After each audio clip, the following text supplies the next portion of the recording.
Two guys and a gal talking about movies. Two guys and a gal talking about movies. Two guys and a gal, they're talking about movies. And you know they are really groovy. Two guys and a gal talking about movies. Two guys and a gal talking about movies. Two guys and a gal, they're talking about movies. And we know they are really groovy. Hello, everybody out there in the cosmos and all over the world, whenever you are watching or wherever you're watching from, we welcome you to Please Weigh In. Today is Denzel Fest. I stole that from Dennis Tardon. He said, oh, tonight's Denzel Fest. Yes, we've been talking about this for a couple of weeks. Denzel Washington is the guy of the hour, the man of the hour. You all know him. You all love him. He's absolutely a superstar. He is one of those A-list actors who's been around for 4 decades. He started on Broadway. Well, he started on off-Broadway, got onto Broadway, came from a theater background, one of these amazing classic artists, ends up on St. Elsewhere and TV, and then, wow, glory, the rest is history. So we all know him. We all love him. He absolutely is an intense, deep actor who connects very, very ferociously with his inner authentic soul, and he brings that to his audiences. He's a very compelling person to watch. So in order to rank and discuss their favorite Denzel Washington films, we have your two guys, Manny Zamora and Rory, man of 1,000 voices, Penland. Hello, guys. And Denzel. Yeah.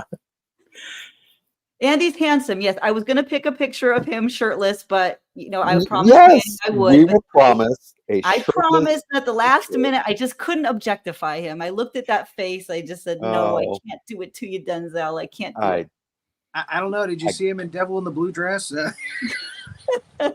Nice porn stash. But yeah, he hasn't had a bad role. David said no bad roles. Exactly. I mean, and I don't know. I first was very. I just watched 40 of his movies. I skimmed through 40 of his movies. Oh gosh, maybe there's a bad one in there somewhere. Maybe there's a bad one in there somewhere. But I'll tell you. So I mentioned 2 weeks ago when Manny said he wants to do Denzel. I mentioned this amazing scene that he was so famous for, where he's getting whipped and this little tear rolls down his, and because I was in the moment and because I'm crazy, I said Roots, but of course it's from Glory, right? So that's, I just want to rectify that, because of course that scene is just so amazing, and his acting, without him even uttering a word as a young actor on screen, that's why he became a screen actor or a cinematic actor when he came from stage.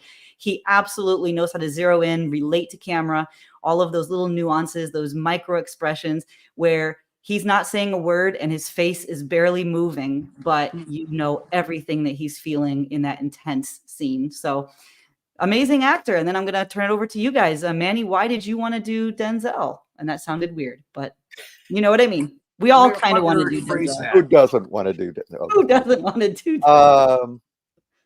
I was thinking about this before the show. We got Rory excited. I was thinking about... I really don't go for that thing, but hey, Denzel. Do you do a Denzel impersonation? Is there he doesn't really have just that laugh that he does, that crazy laugh. I forgot about that. That's all I do.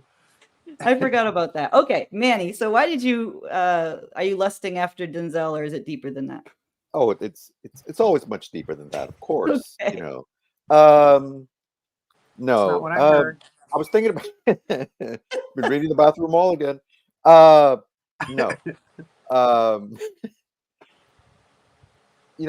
Going through the IMDb list of his movies as an actor, and even as producer and what have you, it was kind of like going to a really, really fancy upscale restaurant and looking at the menu and knowing that anything you chose was going to be just delicious and wonderful. It's that kind of a deal. So this was one of the more difficult ones to really sift through and just pick, five I mean, Yeah, if we miss, Rory got so ambitious. one He went of the 40 40 of that's them. not on the list, yeah, forgive us. Again, Yeah, they're all pretty good movies. They're all yeah, pretty most of them. entertaining. And his performances Exactly. So are very good. yeah, so I finally decided, you know what? Although I'm just Dakota going Fanning to. she stole every scene she was in with him in Man on Fire. Yeah. Oh yeah. Oh yeah. And there's few people that can upstage Denzel, and yes, she She did a did. wonderful job. She did absolutely. Um, so I decided I'm gonna do kind of a representative sample. This is going to be sort of a poo-poo platter edition of my picks. Poo for So two, for PP for three. one from column one, one from column. So anyway, so that's how I kind of went about it. I mean, it's not pretty much you could put your finger on any one and go, yeah, that's a great one. So anyway, so that's my story, and I'm sticking to it. Okay, fair enough. So let's go ahead and why don't we start with you, Rory, since you went through Me? all the trouble. Yes, Why you went through all me? the trouble because I said so. Damn it! This was Uh, your idea. All right. and you're never going to forgive me for it. I know. I know. I'm never gonna forgive you for this past weekend I lost. No, I'm kidding. Number one on my list was Malcolm X. Usually, when you get Spike Lee and Denzel together, it's a good time. It's a really good time. And this movie was different from what you usually see with Spike Lee. And Denzel's transformation, which was very minimal, into Malcolm X, was amazing. They're showing clips of Malcolm X at the end of the film, and you're like, that looks just like Denzel, Wait, and that's vice still part of versa. the movie? Is that still part of the? Yeah, yeah. So yeah, it's okay. The thing with Mandela at the end was a little much, but okay, all right. But a wonderful representation of his journey and what he was all about. And there's a scene in it where a girl goes up to him, this white girl, blonde hair. She looks very muffy, and she goes, "What can I do to help?" And he just looks at her and he goes, "Nothing." He walks past her, and again, it's a very powerful movie, and as performances go, wow, it's just he's off the charts in that, and a great supporting cast all the way around. So I just really liked. I watched that one when it came out, and I watched. Again, I was skimming through 40 movies, so I didn't have time to watch like a full movie, but I watched a lot of that one because I was going back and I was remembering, and Right. Yeah. Again, yeah. Yeah. Well, it's understand. I mean, it's what 3.5 hours long.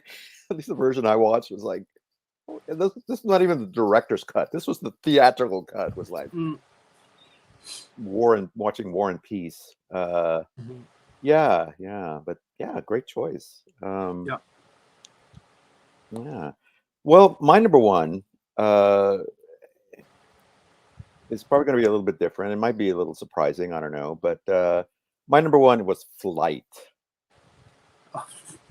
This is a movie that directed by Robert Zemeckis, Okay. and Denzel plays an airline pilot whose plane malfunctions, and he has to make this emergency landing. It's a spectacular thing. There's this great scene where he has to flip it over, turn it upside down or inverted, as yes, we are inverted, and then flip it back around, and it crashes and all this stuff. But that's sort of the inciting incident of the movie. The movie is actually about his dealing with his addiction and his denial of his addiction. He's an alcoholic, he's a drug addict, and he's what they term a functional alcoholic, that he can still perform his job even though he's high as a kite. And they make a point of that. They make a point of saying, okay, the filmmaker makes a point of showing us that yes, indeed, it was a malfunction of the plane. Something goes wrong with it. It really wasn't his drinking and all that impaired him and caused the crash, but it doesn't let him off the hook either. Right. And neither do other characters in the movie, or at least some don't, let him off the hook for that. And there's also a little, I don't know if we'd really call it a love story, but he meets another character, a young lady who's also an addict, and they kind of form a bond. But eventually, she makes the decision to get clean, to become sober, and starts going to AA meetings and all this stuff. And she's trying to kind of, hoping that he'll join her in that. But he refuses. He is in denial. He does not accept the fact that he has this problem until the very end, when something forces him to make a choice, basically. And I don't want to spoil it for anyone who wants to watch this movie, but it's a very powerful performance, and it's a really interesting look at the cost of addiction, without being preachy about it, without being excessive about it, kicking you over the head with it. You see his moments of sobriety, you see his moments when he's under the influence, and it does present a hopeful picture of recovery as well. And it doesn't feel, because I hate happy endings that are tacked on. I've said that before. I don't mind a happy ending if it feels organic to the story. And this one didn't feel tacked on to me. It felt like, okay, this makes sense, and again, it's like directed by Robert Zemeckis, who did Forrest Gump and movies like that.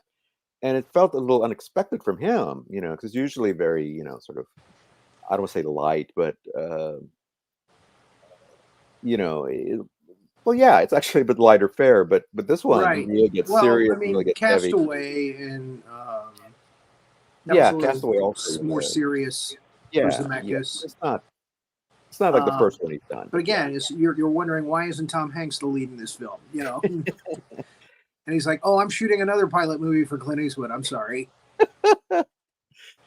And I kind of, it's funny that you bring that up, because I kind of feel like maybe that story, the true story of Captain Sully and Sully.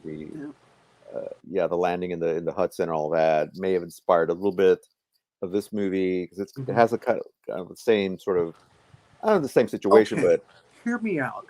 What if a pilot like Sully were an addict and an alcoholic? yeah, I love it. Write it up. There you go. Yeah, We'll get Tom Hanks to do it. Oh, he's not available. he actually is doing that story. So, damn it, for Eastwood. Damn it. So, anyway, so that was my number one. All right, very good. My number two was Training Day. It's a bad cop flick. And again, Denzel plays a real nasty villain in this. I mean, he's basically the main character, but he's a villain. The movie's about a villain. And he's really good at being evil in this.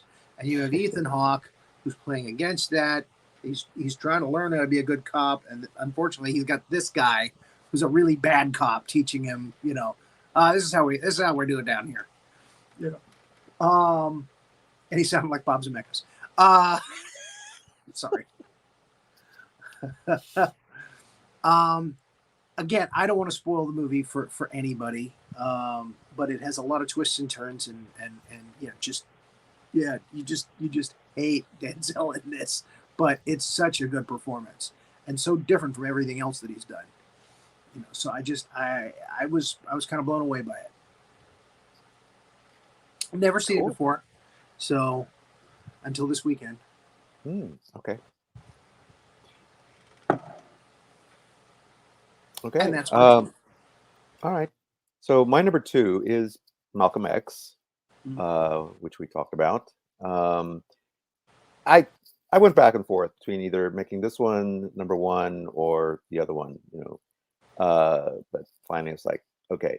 And the only reason that it didn't make my number 1, even Mhm. though everything you said about it was spot on, this is one of Denzel's finest performances, and you see his evolution uh, from sort of this street kid, uh, Mhm. and going to prison and With the zoot suits converting, and the hair. wearing the zoot suits, and and straightening his hair because he wants to be white or whatever. But uh, and and you see that evolution, uh, of of of of Malcolm X, from where he starts to going to prison and converting to Islam and joining the Nation of Islam, and so on, and then he becoming this uh, uh, civil rights, one of the major civil rights leaders of the period of the time, and of course his horrific assassination. I mean, that's that's not a spoiler. It's what I think happened. everybody knows that story. Yeah, Yeah. yeah.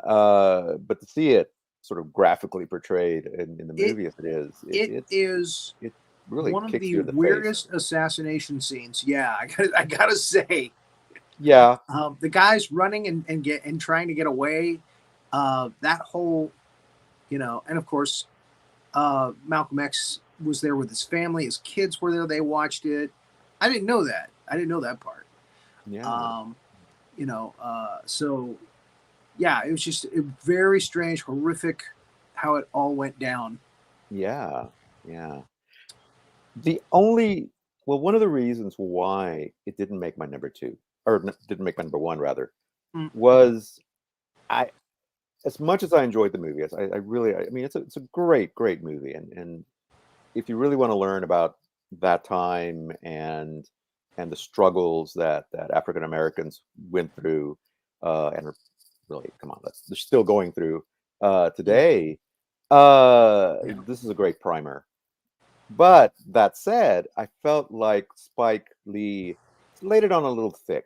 You mentioned the scene of Nelson Mandela at the end. yeah. Uh, the kids standing up, is saying, "I'm Malcolm X. I'm like, I'm Spartacus," uh, and showing the Rodney King beat down at the beginning of the movie over the credits with with the speech and everything. It just felt like, man, you're gilding the lily. Yes, we know the struggle is continuing. We know the struggle is real. You don't need to hit us over the head with it. Or maybe we did. I don't. Maybe I don't know. Maybe that's why it's still a problem. But but as a movie viewer, I felt like, oh man, yeah, it's a little much. You know.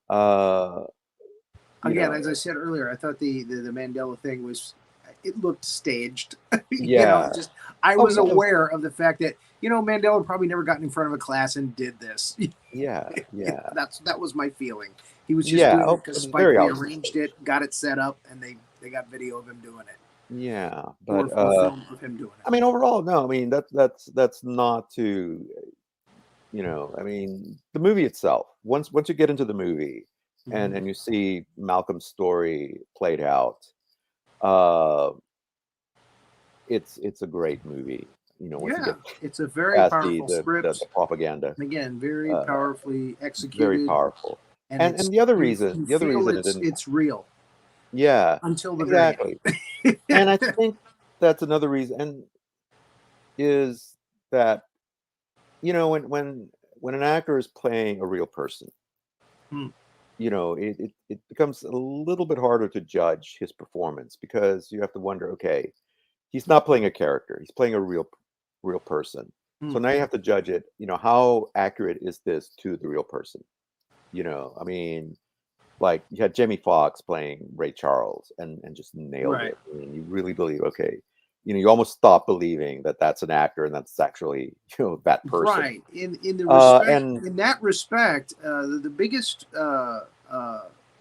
example of that that comes to my mind is we were given Lincoln, Abraham Lincoln as a really booming, deep voice for decades. mhm, And then they brought Daniel Day-Lewis in for Lincoln, and he mhm, did his own interpretation of it. It was so different, and yeah, again, so endearing, and you just went along with it. It was like, oh, this is different from everything I've seen before, but I like it.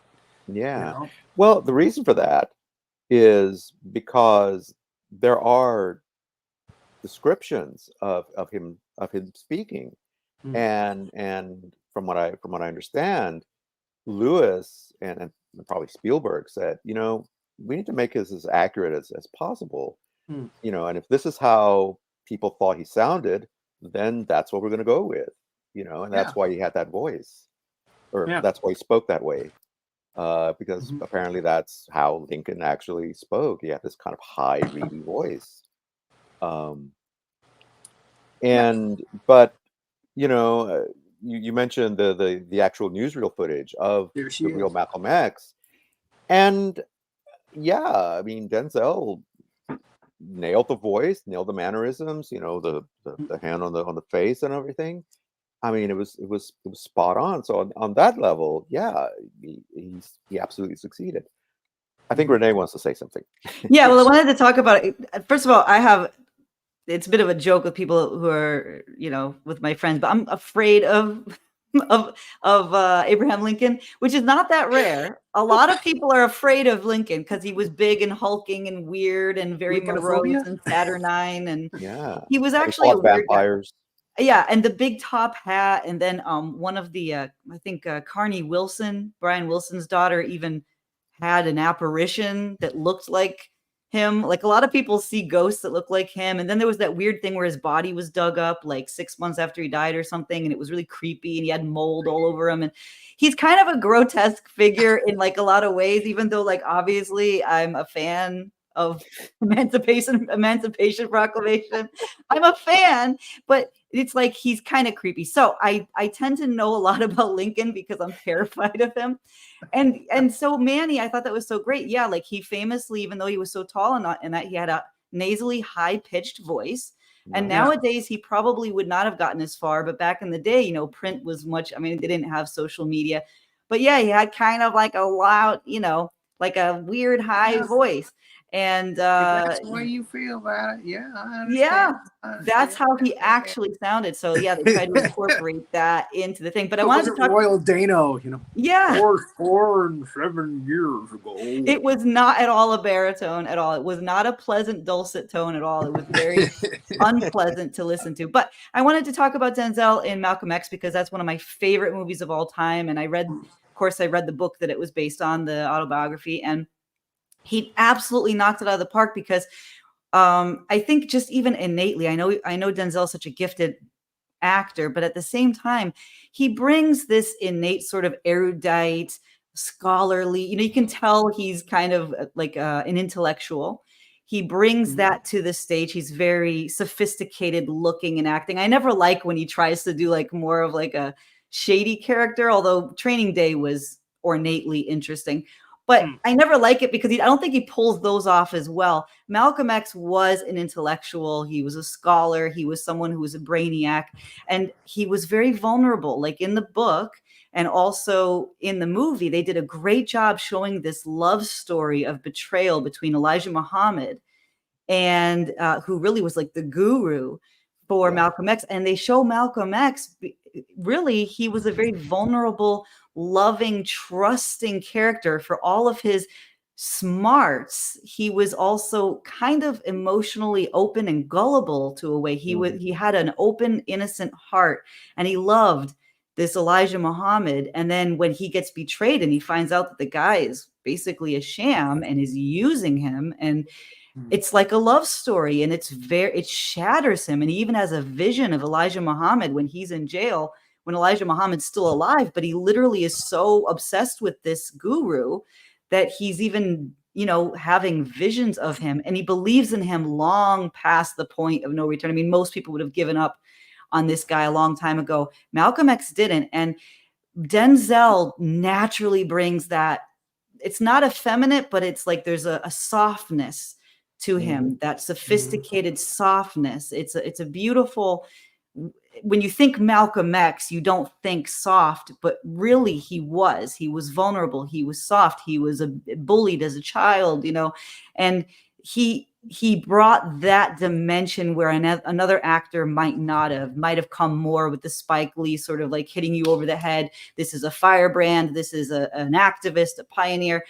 But Malcolm X was so much more than that. He was very, very spiritual and very emotional. And he brought all that to the table. And Denzel just kills it. I mean, he comes out swinging with all of these open vulnerabilities, which is the consummate actor's prowess. He just lays his heart out there on the stage or the screen. And it's it's so great. I love when Denzel gets to do those type of roles, like in Philadelphia as well. But there's a lot of roles where he comes out that way. And to me, it's more authentic and a great match for that actor. So got to talk about Malcolm X because I'm such a huge fan of it. And I watched it when I was a teenager. People, if you have children who are teenagers, that's like the best time to expose them to this movie or to the autobiography. It is just, it's a great coming of age book too. It's kind of a little bit Catcher in the Rye in there. He comes up, he has a lot of evolutions. And Malcolm X, of course, he gets gunned down right when he's coming through another change, which is one of the reasons the gunmen did it. They didn't want him to expand. He was coming from a much softer place and a much more harmonious place after his visit to Africa.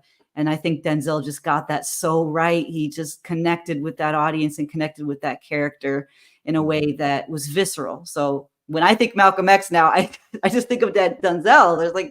There's such a merging there. All right, I'm going to shut up, but yeah, fantastic. Yeah. And I did want to give one shout out quick to JD who shared his. One is Cry Freedom, 2 American Gangster, 3 Malcolm X, 4 Hurricane, 5 Fences. And you're going to see some of those represented tonight, JD. Very good. Very good. Yeah. Yes. So thank you. All right, Manny, back to you. Sorry. All right. Where was it? Oh, that was my number 2. So really it's you go to number 3 for I'm embarrassed Rory. To say that number 3 is the Equalizer. after we talked all about Malcolm X. I'll be honest with you. I was a big fan of the TV show with Edward Woodward, the Australian actor, and I went into. I did not see any of the Equalizer movies until this weekend, and I was going into it with a kind of a negative attitude. But I really, really liked that movie. I really liked what he did in that movie. It's kind of like his John Wick. But and I don't know which one came first, but I liked it. And again, there's been a couple sequels. I haven't seen the sequels yet, but I liked the first one. It was really good. It was well done. Who directed that? I wanted to Antoine Fuqua. Okay, all right. Antoine Fuqua, yeah. Okay, because he's been directed by some really good directors. You know,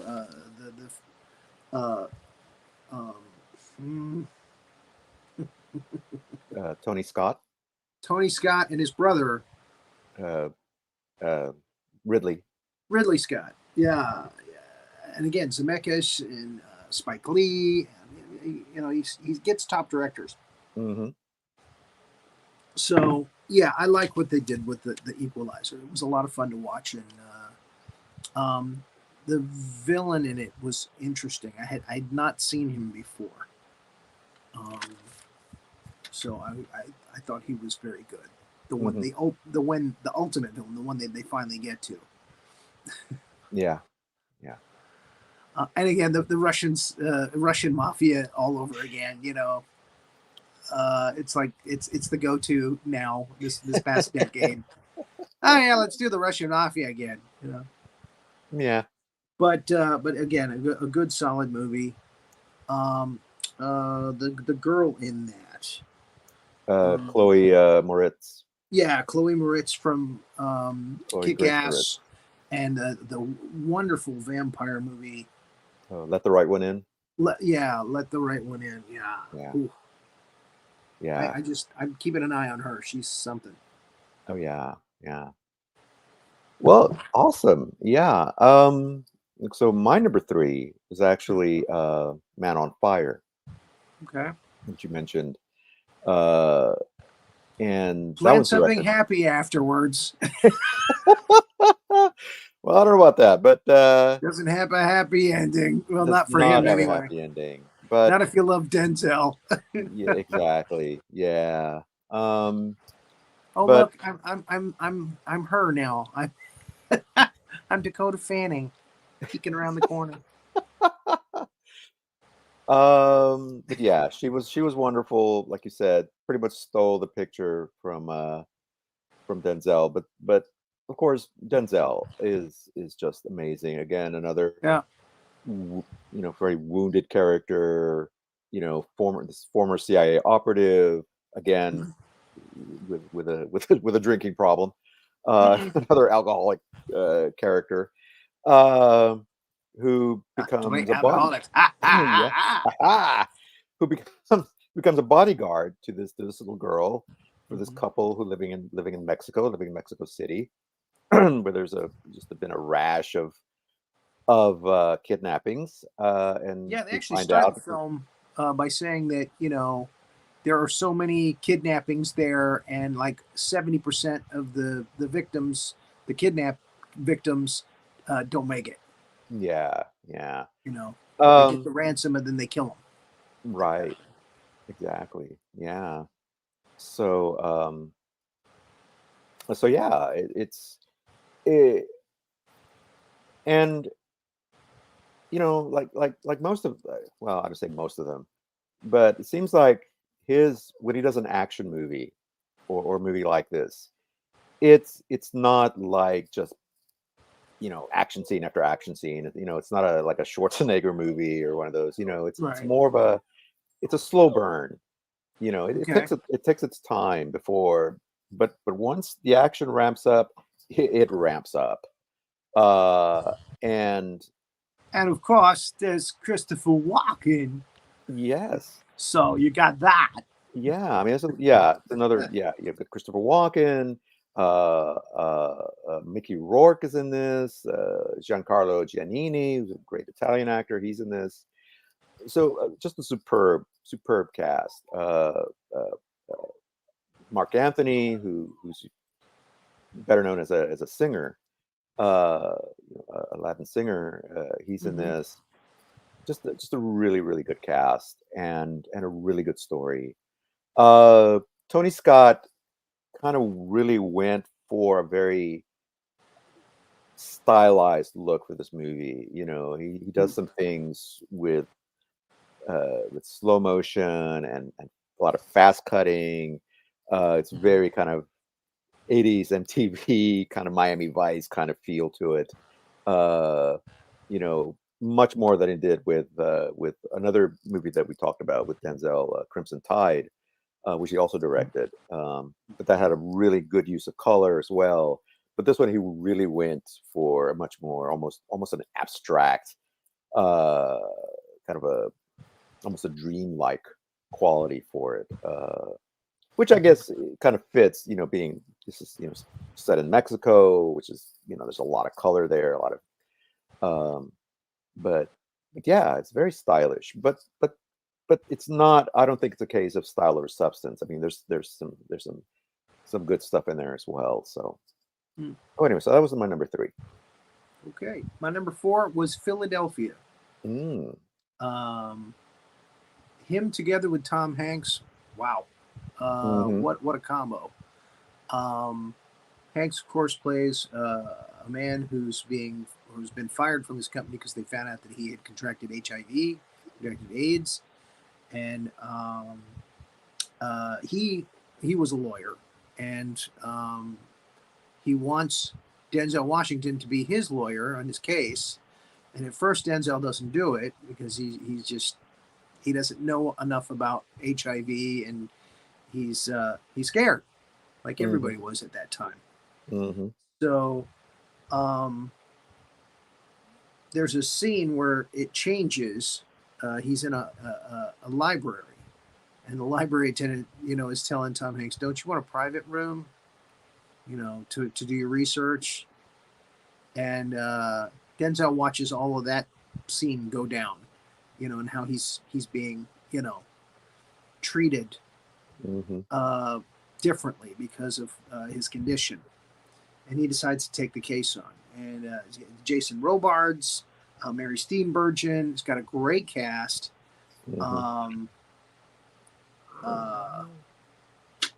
again, Hanks pulls off a performance like he had never done up until that point. And again, Denzel, you expect, a good dramatic performance from, but Tom Hanks was doing comedies up until then. And again, was completely out of character for himself. And again, it put him on a different level for movies. He was able to start doing dramatic movies after that. Because he got the, I think he won the Academy Award, didn't he, for that? I don't remember now. I know he was nominated. He was nominated. He may have won. Yeah. There was a period of time when I think he won like 2 or 3 consecutive Best Actor awards. I mean, it's like Tom Hanks again. I was at the Academy Awards again. So yeah. And the only reason that Philadelphia didn't make my top 5 list was because I felt it was more a Tom Hanks movie than it was Denzel, even though Denzel is.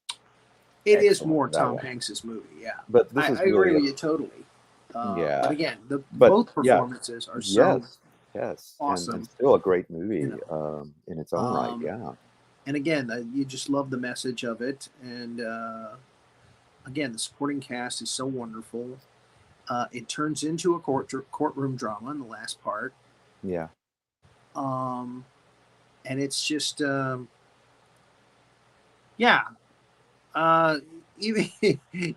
though, Tom Hanks doesn't make it in the end, as we expect, he's got AIDS. It's still a happy kind of, you feel good after the movie, you're not totally depressed and sad about losing Hanks because of what Denzel did, and it sets the precedent for the future. Right. Yeah. So so that's my number 4.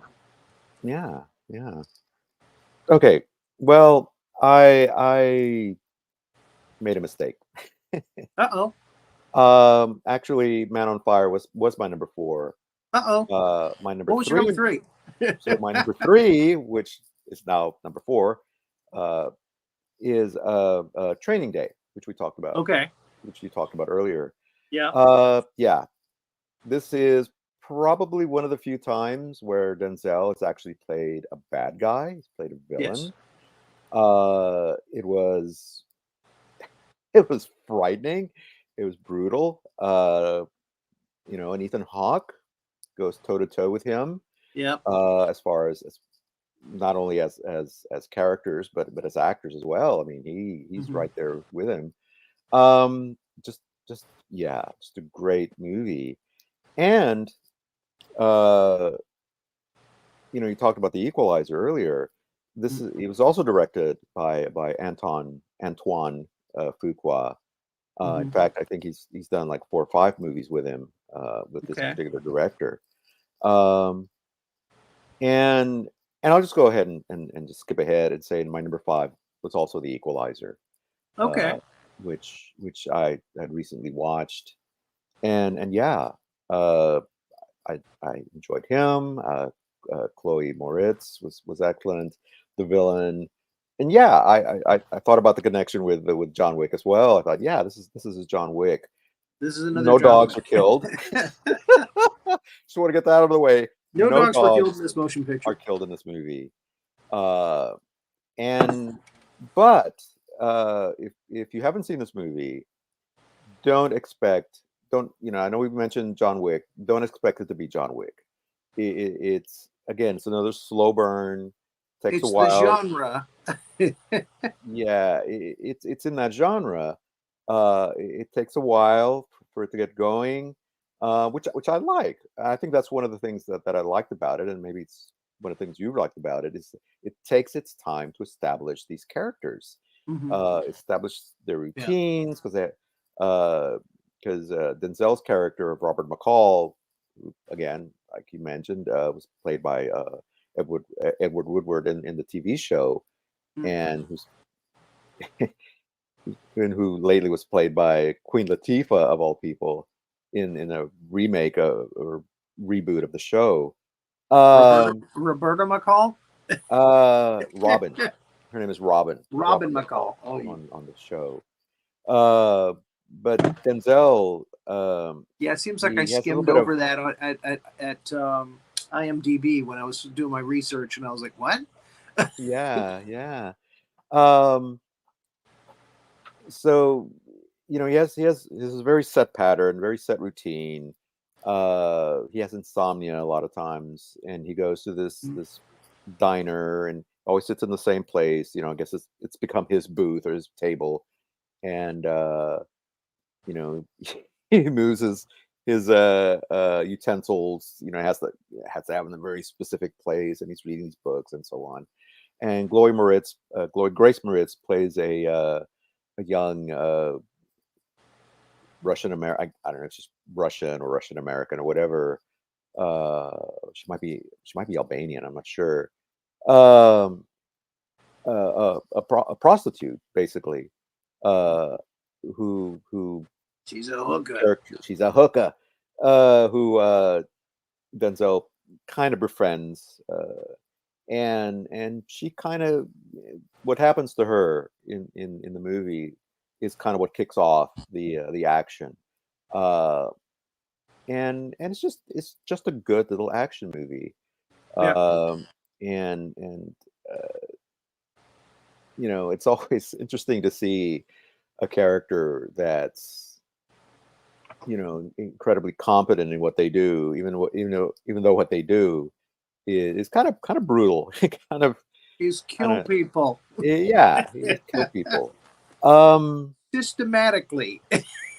yeah, yeah, and it's a very similar character to what he John Wick played. uses pencils. Robert Yeah, McCall uses corkscrews. yeah, and that's a great. He works at this kind of Home Depot type, Yes. hardware store, this big Yeah. big box hardware place. Mhm. And it's funny. There's a great scene where some of his younger coworkers are trying to figure out, what he was, before he started working there. What did he do before? And he tells them that he was a pip, and they're like, "You were a pimp?" No, no, no, a pip. Like Roberta Flack and the Pips, and he starts doing the dance, and all this stuff, and which which sets up a great scene later in the movie, and and of course the fact that he works there, he uh he winds up using a lot of the tools that are available to him. And there's also a great scene too, and I don't want to, again, I don't want to spoil the movie, but there's a holdup that happens in the store. This criminal comes in, or this guy comes in, and he rips off one of the tellers, and he steals her ring and all this stuff, and Denzel walks out, and he takes notice of the license plate, and then he doesn't say anything. But all he does is you see him go, and he picks up this sledgehammer, right? And he walks off. And then you cut to the next day, and you see the ring in the woman's till. And she's like, "My ring, it's back." And all you see is Denzel walking back, wiping the head of the sledgehammer and putting it back. And that's it. And you're like, "Holy crap!" Because now I can imagine what this man did to those guys that ripped this place off with that hammer, and so you don't even need an action scene to just know that this guy is not somebody that you want to mess with, and it's a wonderful scene. And then of course when you actually see him in action, it's like, oh yeah, okay, now we can really see what he would have done with that hammer. So so anyway, so that was my number 5. My number 5 was Glory, which Mm. Renee mentioned earlier. Hmm. I just didn't get into Cry Freedom the way some other people have gotten into, but I got into Glory more, I guess, because when I was younger, I used to be into the Civil War and looking up stuff about the Civil War. In the place where I grew up, where I spent my formative years, there was a Civil War reenactment every Mm. year called the Battle of Olustee, which was right next to Lake City. And I mean, these guys, you get all dressed up, in their gear and everything, and they kill each other. That's Yeah. what they did. I thought that was fascinating when I was young. Uh, so, yeah, I mean, it seems out of place at first to have Matthew Broderick in that setting, Yeah. but you get used to it. And Carrie Elway, it's easier. And of course, this is only Denzel's third movie. I mean, I want to say that he was on ER or what was he was on a Saint hospital Elsewhere. show. He was on Saint Elsewhere. That's what it is. Yeah. He was on Saint Elsewhere on TV, and that was his stepping stone up to movies. So he Right. had only done A Soldier Story, where he played a bad guy, and did very well in that. Then Cry Freedom, and then Glory came along. And Glory was his breakout performance. Unfortunately, he Yeah. followed it with Mighty Quinn, but we won't go there. And More Better Blues pulled him back by his bootstraps. Yeah. Because he was doing Spike Lee then. But yeah, it is just a very powerful film, about, with lots of powerful scenes about slavery and, Mhm. the black soldiers fighting in the Northern Army. And it's definitely sassy. He's sassy. Yeah. So yeah, it's definitely worth a look. If you're into those kind of war movie things, definitely watch that one if you haven't seen it, because again, a lot of good performances. Yeah. Well, Glory is my top honorable mention. Yeah. Excuse me. Yeah. For those reasons. And we have a doggy cameo. Hello. He I do remember when the movie came That's right, out, Morgan Freeman's in it too. and of So course that makes Morgan it Freeman. legit. Yeah. I do remember the movie getting a lot of criticism because of Matthew Broderick. It's like, well, Yeah. come on, he's too young or whatever. But then I read some other things that said, no, the guy was that young. He was a very young Yeah. officer, and that's one of the reasons why he was assigned this particular unit, because like, Mhm. he's a young guy, he the higher ups didn't really take him seriously. They didn't take the whole idea of these Negro troops, dare I say, at the time. So I thought, yeah, well, the whole thing's a joke. So let's just give him this unit, And of course, he turns it around and makes it one of the best fighting units in the Union Army at There the it time. is. Because they had written him off. They'd written him all off. Him because he was so young, and they because, well, they were black, and he proved everybody wrong, and they proved everybody wrong. Yeah. And I think that's what makes both the real story and the movie so compelling. And it's always great to see the underdogs win. So yeah, it was. I remember seeing the movie when it came out in theaters, and I was like, yeah, great movie. Okay, A Soldier Story is on the top of my honorable mention list. Harold E. Rollins movie, Mhm. but Denzel was given a couple of other war movies later where it's Soldier Story all over again, but there's no Harold E. Rollins. It's all Denzel. Yeah. Yeah, Courage Under Fire, and yeah. Right. David Allen Greer, Robert Townsend, It's got a great cast. It looks good. Mm-hmm. And Denzel, his first real film performance, he Mm-hmm. plays the guy that kills the guy. Yeah. And we find out, through a slow burn, like you said, the guy is investigating, how this sergeant got killed, and he was a terrible person to his men, and he was a drunkard, and eventually it ended in Denzel and his demise. Yeah. So definitely worth a view. And I gotta say, before we go further on the honorable mention list, some of them are dishonorable mentions because, again, all of his movies have good performances, except a few. And I think I should mention some of them. All right. Well, since you brought it up, go for it. Tell us your dishonorable mentions or why My you next felt one like. is a dishonorable mention. It's Virtuosity. It did bring Russell Crowe to the West, or to this country. But his character is so bizarre and strange and weird. It's an AI character that's created, and he becomes he's in a simulation program, but he manages to come to the real world, and he's this psychotic, chaotic character. He wears these bright Joker type suits, and Denzel has to chase after him and fight him and get rid of him. Yeah. So it's a really weird movie. Denzel wears a really weird blue leather cop outfit in the beginning of it, and again, it's just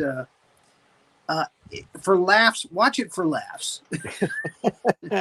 Don't watch it for Denzel's performance. This one. Yeah. It's one of the it's one of the few just sci-fi movies that Denzel's ever done, and I think it's his first one. Yeah, but it was this.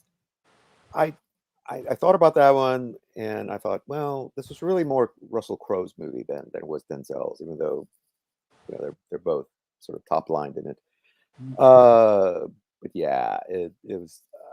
I saw that one at the theater too, and it was like, oh, this is just stupid. I was actually working in a movie theater when it came out. Yeah. I like to go watch movies, and again, I just went to this one to watch scenes because it was like a train wreck. It's like, okay, what is he going to do next? He can refashion himself by touching glass. Oh, okay. But you got to admit, it was better than Lawnmower Man. I was working in the movie theater when that came out. I didn't even watch that one. As far as VR characters or AI characters, come on, it's way better than Lawnmower Man. Better effects as well. Fahi. Yeah.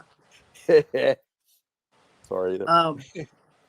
But yeah, not one of his better movies. Yeah, is a mention. Book of Eli is mentioned with Mila Kunis and him. It's an apocalyptic. What do we call that? Kind of a post-apocalypse movie. Yeah. Oh, it's kind of like a Wild West apocalyptic Western. Yeah, that's what I wrote down here.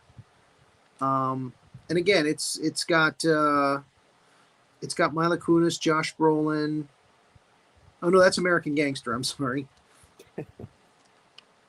It's got Mila Kunis, and Gary Oldman. Gary Oldman is the villain in it. Yeah. And again, they awesome performances. Don't plan something happy afterwards. But the movie is shot in a kind of a way where it almost looks black and white in most of very it. Desaturated, yeah. Yeah, and then it gets kind of the color kind of comes towards the end. It gets a little more color to it. I don't know. I don't know if that was a choice that he made, but I noticed it. Yeah. And again, I put it on the list because it is so different from the normal Denzel that you see. Yeah. So I've done 3 of my honorable mentions. Go ahead. All right.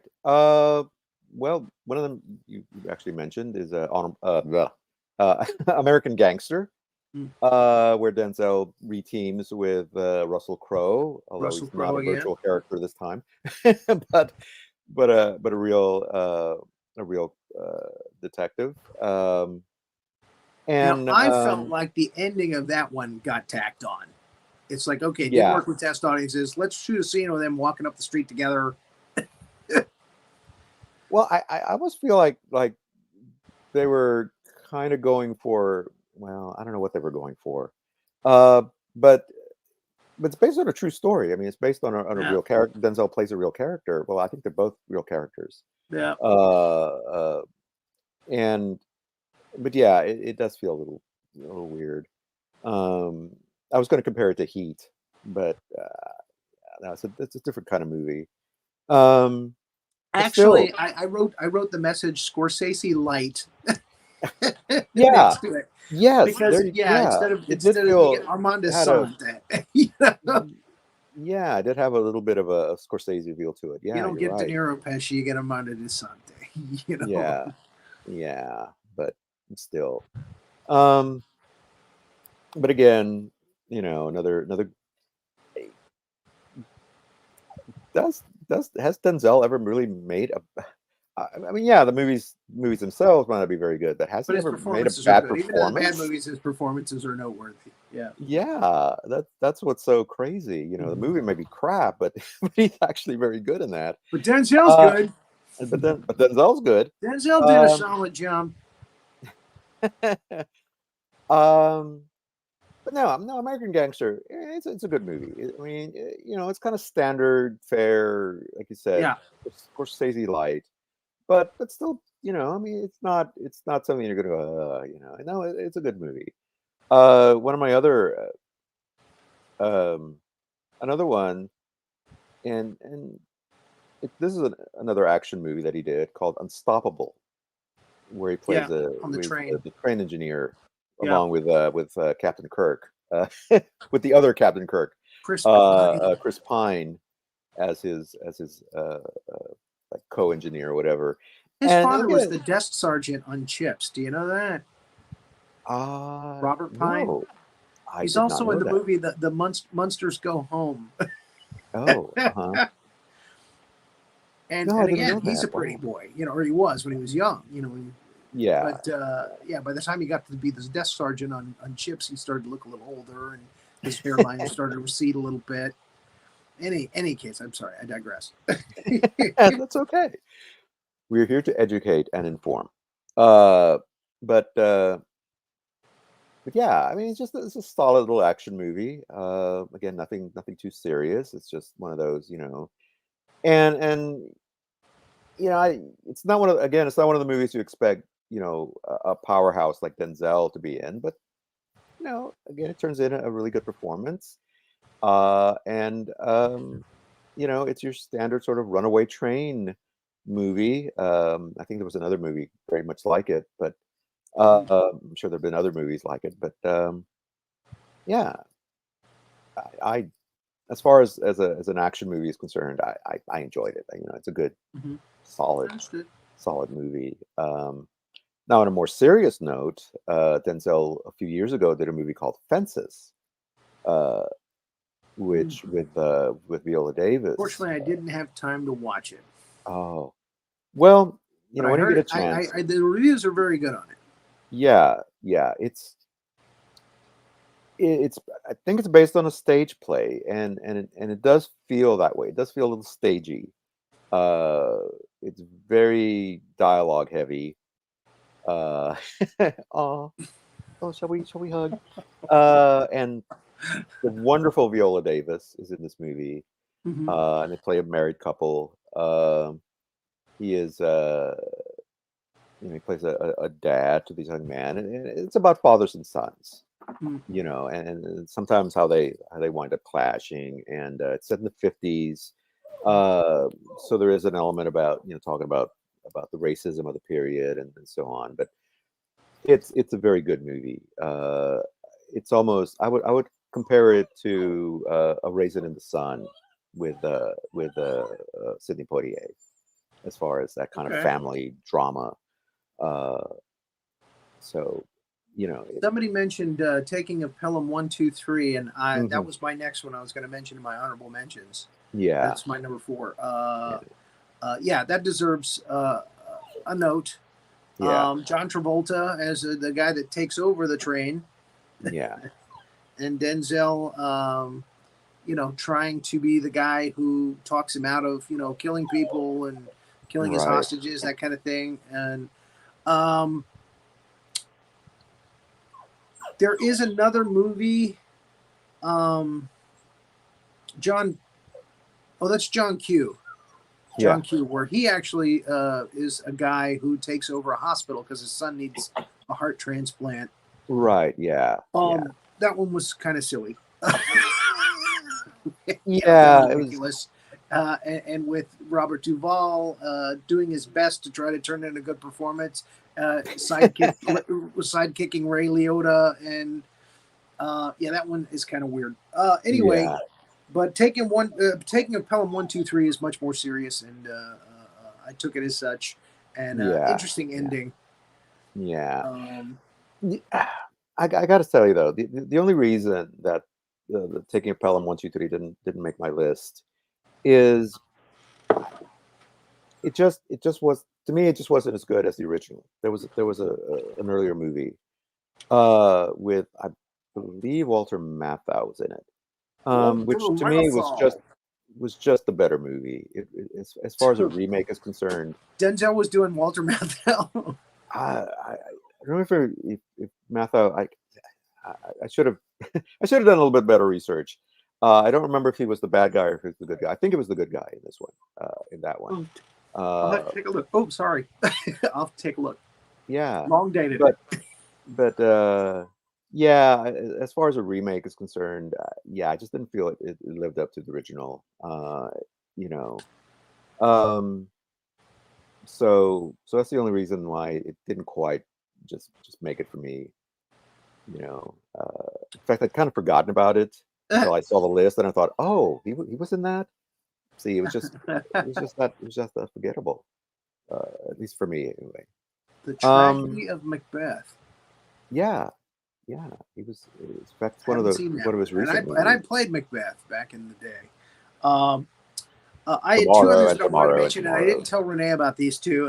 One is Devil in the Blue Dress, Yeah, and only because they get that. We were talking about the 1940s kind of cadence to the voice. Why I oughta, yeah, well, hmm, they do that in that movie, and he's got a little stash, and it's an interesting period piece.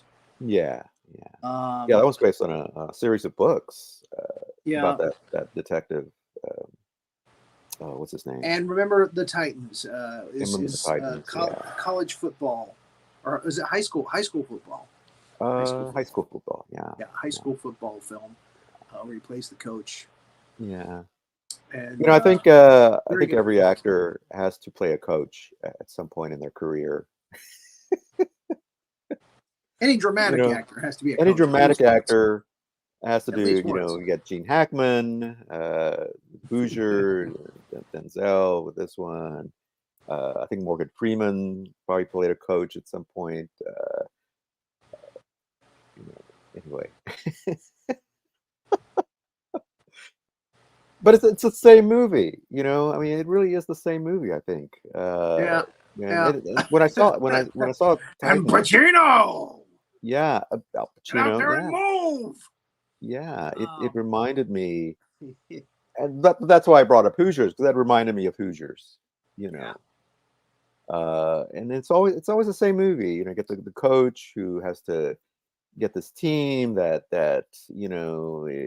is either not very good or needs to be inspired, and he inspires them to go for it, and there's usually the one troubled kid who is either rebellious or he's just kind of he's not really living up to his potential, and you know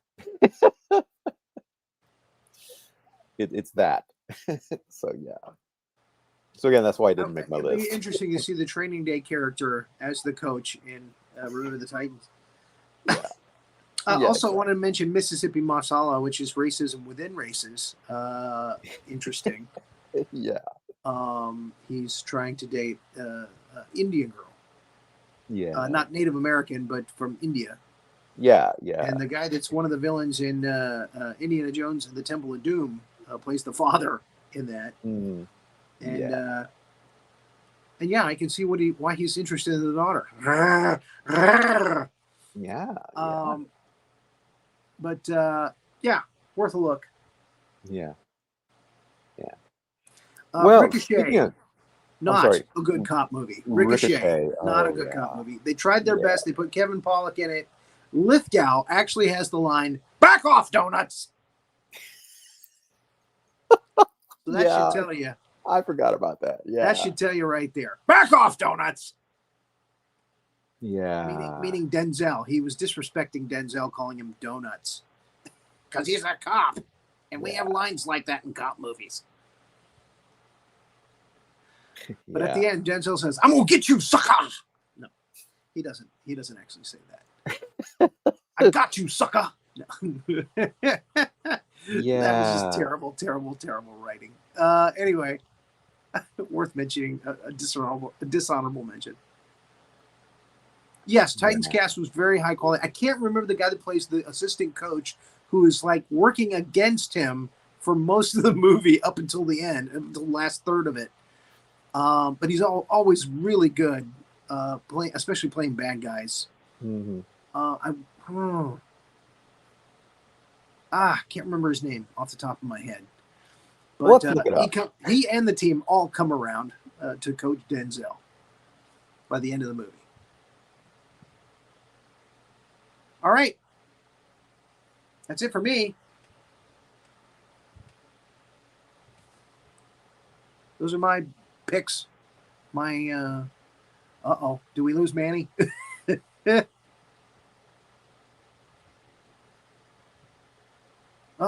we lose everything? There we go. Look it up. I accidentally kicked myself off. Whoops. Oops. So anyway, So that's 40 movies I watched. Wow. Skimmed through. Probably 35 out of the 40. I didn't see Flight, the one you were talking about. Uh-huh. I'm gonna go back and watch it though. Yeah, watch that one and watch Fences. And Fences. Yeah, Fences sounded good. But when I have time. All right. Nope. Armageddon, the dad character. You're talking about the Great Show of False Thanks. Okay. Thank you, John.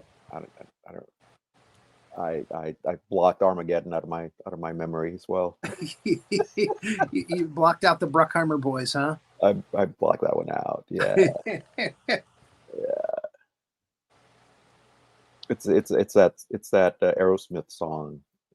I heard it. It's like, no, I can't. And Ben Affleck and Bruce Willis as space oil man, space drillers. Yeah, space drillers. There we go. Yeah. That's what they should have called it. Space drillers. Space drillers. Then I would have really good. We have to mention a special mention to Carbon Copy, which is one of Denzel's first movies. It's a movie it's George Siegel, and he plays this corporate guy who finds out that he has an illegitimate son who happens to be black, played by Denzel Washington. And it's supposed to be a comedy. It has a few funny parts. They really were trying to say something about racism and prejudice and what have you. But yeah, it was. Was this like a TV movie? No, it was one of. I think it might have been his first movie because it says in the credits, it says introducing Denzel geez. Washington. So it must have been before Soldier Story. I thought Yeah, thought it was Soldier before. Story was It his was first before one. Soldier Story. Oh yeah, Years. yeah. Called Carbon Copy. It has, like I said, George Segal, Jack Weston, Susan St. James, and Denzel. Oh, and Paul Winfield is in it. So a good cast. Mediocre story, but yeah, it's worth a look if you want to see some really early Denzel. And even then, I saw that movie, and then I've seen some of it, and I'm like, he hasn't aged. He hasn't aged a bit. So, Well, anyway. I having watched all those, skimmed through all those movies. Yeah, I watched him age. Yeah. I've watched him age. I know. He looks good for his age, He do, yeah. I would only hope to look as good, but no. Apparently, it didn't work. All right. Well, that was it. That was my last take on All that. right. What are we doing next week? Next week we're doing movies about presidents. Presidential movies. Presidential Okay. movies. It can be real presidents. It can be fictional presidents. Plenty of those for President's First Day. Kid. And then week after that, the Coen brothers. Okay, so presidential movies next week, and then the Coen brothers. Right. And remember, we're having Panorea as our special guest for the Coen brothers episode. I'll remind her of that. And righty then. I got it down. all righty. We'll start downloading movies soon. All righty, some movies, yeah. Arr. Yes, Tanya, Denzel was the topic for today. So please watch the Replay Squad if you missed this episode. Mm-hmm. And there you go. Miss Renee, any final parting words? Since we have to go. Renee? We see you. We see you. We cannot hear you. We see Talk your about picture. the dog again.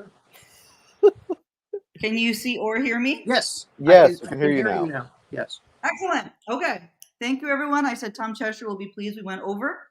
And next week, President's Movies. Tune on in, please, everyone. Subscribe to all of our channels, Cosmos Creative Television. And we will see you next Monday. And I'm speaking very slowly so that I can cue up the end credit.